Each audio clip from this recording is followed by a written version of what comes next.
Burlington Mayor Marianne Meed Ward has been subject to an online smear campaign.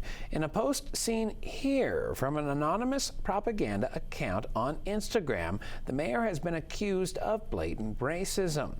The post also prompts users to sign a petition and thus divulge their private information in doing so.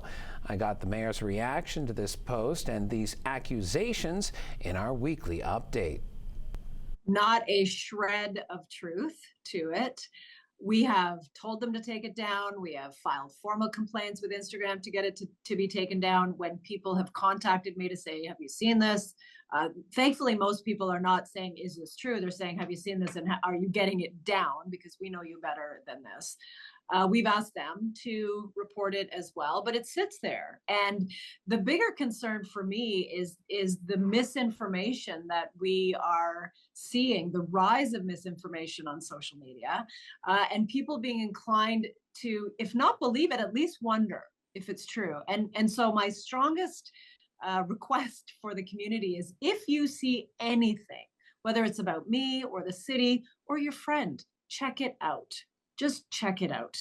Don't believe everything you read online. It is so important now at a time when misinformation is being spread intentionally and in some cases unintentionally. We need to be critical consumers of media. So we'll continue to try and get this down. But I'm thinking forward to we just had a provincial election. There's a federal election. There's a municipal election next October. What are we going to see online? And is that going to in any way influence people's votes about who they support? If we're flooded with misinformation, how do candidates? I can't get this thing down so far. I mean, if that's up during an election as people are heading into the polls and they haven't reached out to say, is this true? This is really a serious, very serious ramifications for democracy in our country.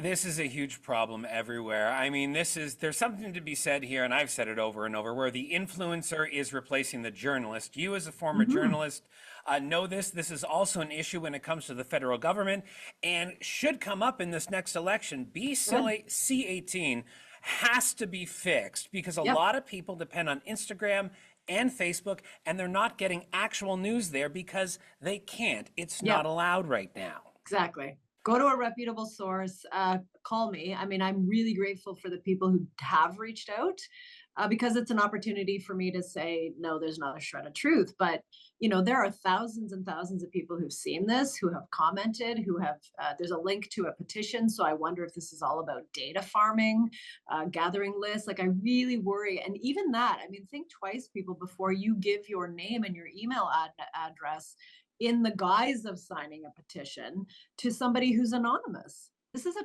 fully anonymous account. No idea what country it's from, who's behind it, what their motivations are, who's funding it. Don't give your data to anonymous people like that. Yeah, very dangerous. All right, let's bring it home. Let's bring it local. Let's bring some actual news out of this segment, and that is hot off the press at Council today. There is an approval that has to do with tariffs. Tell me about this.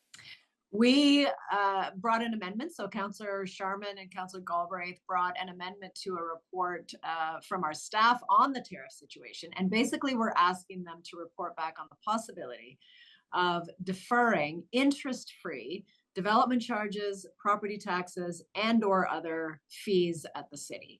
And this is really to help with cash flow. I had the second meeting of our tariff task force yesterday. We had industry around the table. They have asked for this and said, look, we can probably, if this trade war doesn't go on too long, we can weather the storm, we can absorb those costs.